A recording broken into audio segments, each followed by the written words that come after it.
बंगला में मन ना लगे सुनी दिखा सेज, भाई गदर मचो मेवात में दिल्ली और झांसी, भाई लगी चांदनी चौक में मेवन को फांसी। हिंदुस्तान का एक ऐसा इलाका जिसे मेवात कहते हैं, 1857 से लेकर 1947 के बीच अंग्रेजी हुकूमत के सिपाहियों से मेवाती मुसलमानों ने जिंदा ही जमीन में गाड़ दिया था। सब्सक्राइब कीजिए मेवात आज तक चैनल को और साथ में दबाइए बेल आइकन घंटी। नमस्कार आदाब, मैं हूं अनुष्का राय और आप देख रहे हैं मेवात आज तक। आज हम बात करेंगे जंग आजादी आंदोलन 1857 की, जिसमें मेवात क्षेत्र के गांव राय सेना के लोगों ने अंग्रेज अधिकारियों का कत्ल कर बाकी को जिंदा पकड़कर कटीली बाड़ पर नंगे पैर घुमाया था। जंगे आजादी का आंदोलन मई 1857 में मेरठ छावनी से शुरू हुआ था, जब विद्रोही सैनिकों को अंग्रेज अधिकारी बेड़ियों में जकड़कर उनका जुलूस निकाल रहे थे। वहीं पर तैनात मेवातों के रायसेन का चांद का मेवाती भी ब्रिटिश सेना में था।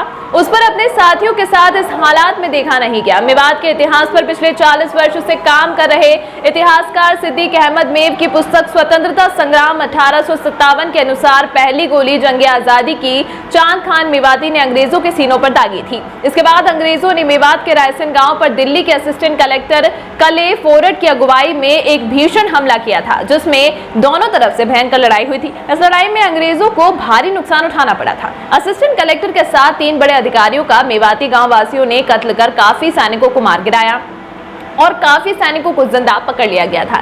जिंदा पकड़े गए अंग्रेज सैनिकों पर नंगे पैर कटीली बाड़ पर घुमाया गया था। असिस्टेंट कलेक्टर का सर काटकर गांव के सामूहिक गांव के चौपाल की सीढ़ियों में चुनवा दिया गया था। बाद में अंग्रेजों ने बड़ी सेना बुलाकर गांव रायसेना को तहस नहस कर दिया था। इस लड़ाई में मेवात के गांव के बहादुर लोगों ने, जिनमें हरिया खेड़ा बेर का आदि शामिल है, उनके साथ भी खूब साथ दिया था। आंदोलन को दबा देने के बाद इस गांव को गुड़गांव की अदालतों में एक आम बोली लगाकर सरेआम नीलाम कर दिया था, जिसे चंद सिक्कों में गोकुल सिंह पुत्र मझारी सिंह ने खरीद लिया था। इस गांव के लोग जंग आजादी में बड़ा योगदान देने के बाद भी दरबदर की ठोकरें खा रहे हैं। कुछ लोग पाकिस्तान चले गए तो कुछ लोग इधर विधर जीवन बसर कर रहे हैं। आजादी के 75 साल बाद भी किसी दल की सरकार ने भी इन जंग आजादी के दीवानों की कोई खैर खबर नहीं ली। जगह जगह गाँव में मेहनत मजदूरी कर राय सेना निवासी अपना पालन पोषण कर रहे हैं। जंग आजादी में अहम भूमिका निभाने वाले स्वतंत्रता संग्राम के हीरो परिवार के संबंध रखने वाले मौलाना हजरत डॉक्टर मोहम्मद रफीक आजाद नीलामी के कागजों को दिखाते हुए आंखों में आंसू लाकर कहते हैं कि मैं देश के प्रधानमंत्री राष्ट्रपति को कई बार इस संबंध में खत लिख चुका हूं। यह मामला पूर्व सांसद चौधरी